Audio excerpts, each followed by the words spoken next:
notice that. What sound does letter C say? Or, now we don't tell our children this, but C really doesn't have a sound. It either takes the sound of K or the sound of S, depending on what follows it. It doesn't have a sound of its own. Okay? And you notice that there's another, normally we tell the children that the vowels have two sounds. We have to be careful saying that, because as we learned this morning, vowels can have more than two sounds. Actually, the sound A can make so many different sounds. The vowels have their two sounds: a long sound, which is when they're saying their own name, and the short sound. But then any vowel, depending on the environment, can make the sound of any other vowel. So don't tell the children, pardon? Example. Like the O in women. It says A instead of O or O. And A says in the wrong. Okay? So don't tell the children that this vowel only makes two sounds, because then when they meet it in another word, then you have some explaining to do. Okay? So we have to be careful when we're teaching letter sounds, and you see, because we would have focused on sounds first, by the time you start to teach letters, children would recognize, oh, this is letter C, but I can hear C circle. Sorry, I can hear, even though circle starts with C, I can hear another sound. This is letter C, but even though you have a K, I know it's a different sound. See, after we teach the letter, we teach that sound, and then we put it on the picture board, a circle and a K. And when you ask children for a word beginning with the sound, what's the first thing they say? And then, no. Phone. And what do we tell them? No. But does a phone start with? Yes, it does. And so if you start with the phonemic awareness, where they get to understand that these are the sounds of the language, then all you are doing now when you come to teach your letters is teaching them those sounds, the choices, the spelling choices for those sounds. You don't actually say to them that's what it is you're doing, but that's what you're already doing. You're teaching them now that you make these particular sounds in this environment, you use these particular letters. Alright? So those were the sounds of the English language.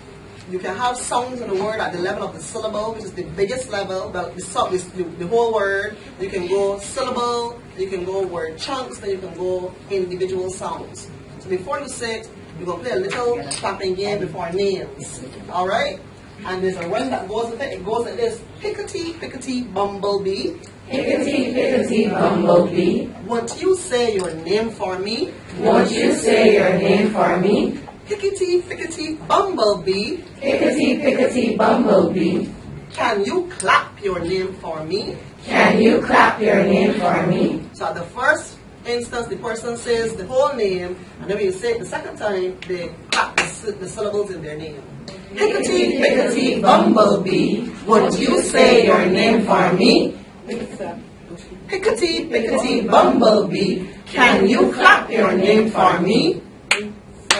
Pickety, pickety, bumblebee. Can you clap your name for me?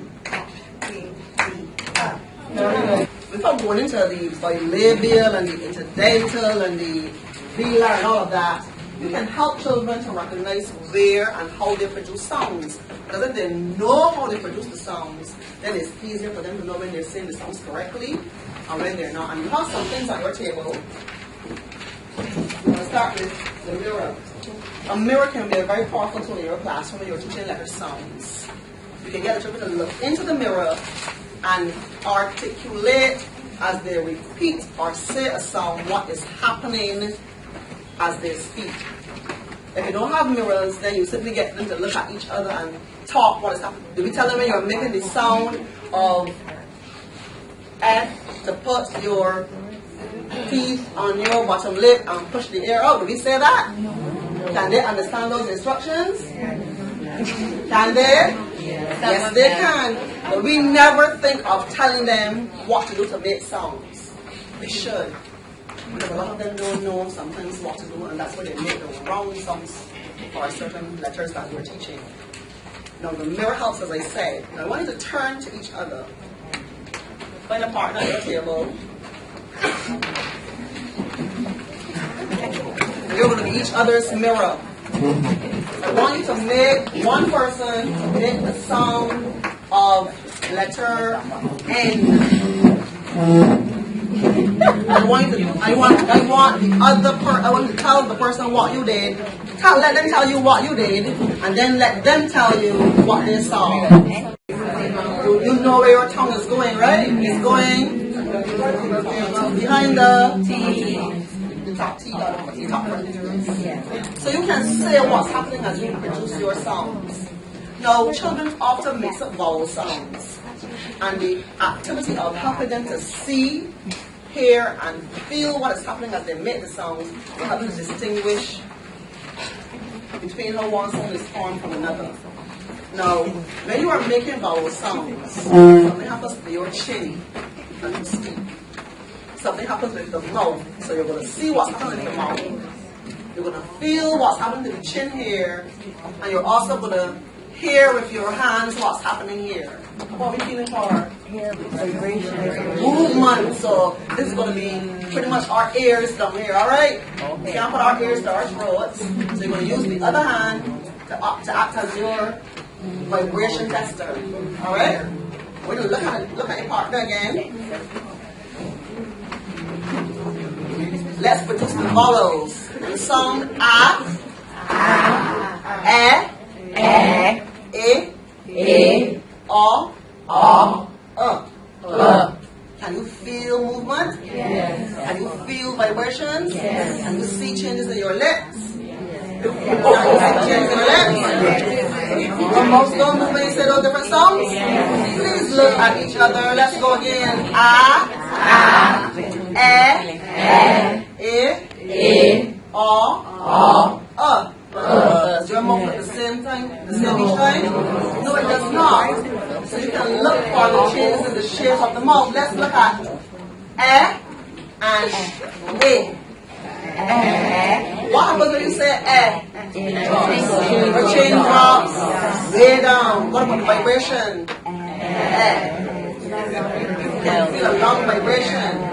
Say it now. What about your chin? It barely moves. Very slight. Now what happens to the vibration? Very short. Say What happens to your chin? What happens to the chin?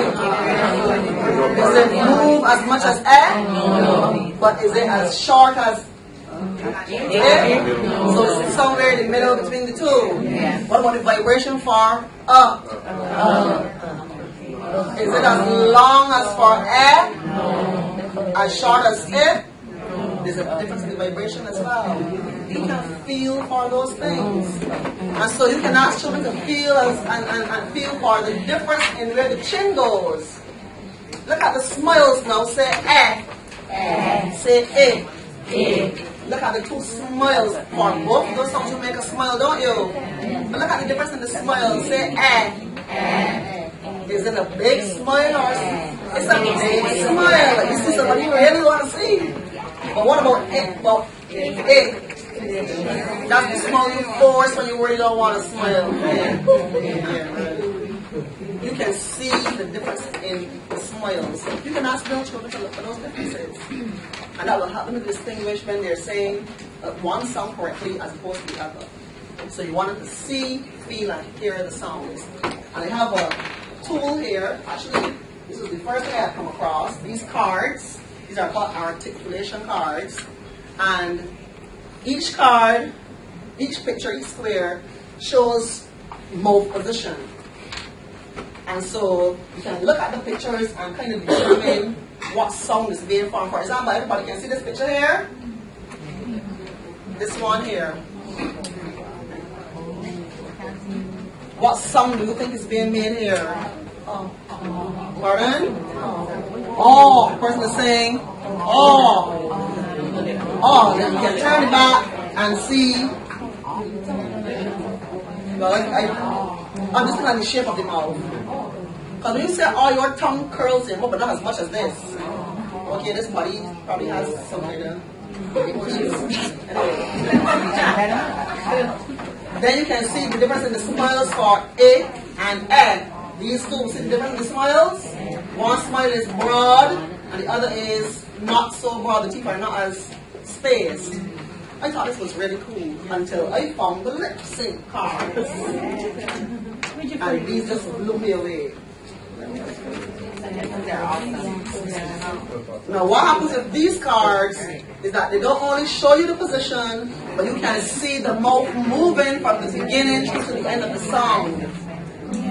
So when you see the red, the green dot, you move the card, you can see the green dot, and that tells you where to start your song. And then you move the card forward until the red dot comes up that says the song is finished. And on the back of the card, it tells you exactly how the song is produced. So you can articulate the song, the production. And then they give you a list of words that contain that particular song. All of this is just about getting familiar with letters, sounds, how the songs are produced and so on. So let's really get into the phonemic awareness activities.